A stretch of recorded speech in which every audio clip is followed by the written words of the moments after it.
সাংবিধানিকভাবে CEC প্রধান নির্বাচন commissioner empowered ক্ষমতাপ্রাপ্ত হয়ে তিনি আজকে শপথ পরিচালনা করবেন বিধায় আমরা সদস্যদের শপথ পত্র বা ঘোষণাপত্র এই সাদাটাতে আমরা দস্তখত করব শপথ নেয়ার পরে। বাইরে আরেকটি এই স্কাই, এটা সবুজ না নীল কালার যে ফর্মটা আছে, এটা সংবিধান সংস্কার পরিষদ সদস্যদের শপথ ফর্ম।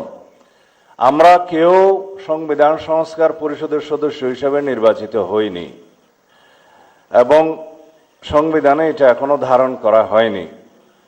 গণভোটের রায় অনুযায়ী সংবিধান সংস্কার পরিষদ গঠিত হলে সেটা সংবিধানে আগে ধারণ করতে হবে এবং সংবিধান সংস্কার পরিষদের সদস্যকে কে শপথ নেয়াবেন সেটা বিধান করতে হবে এবং কোন এরকম ফর্ম এটা সংবিধানে নেই। এই ফর্মটি তৃতীয় তফসিলে আছে সাদাটা, এইরকম তখন একটা ফর্ম সংবিধানের তৃতীয় তফসিলে আসবে।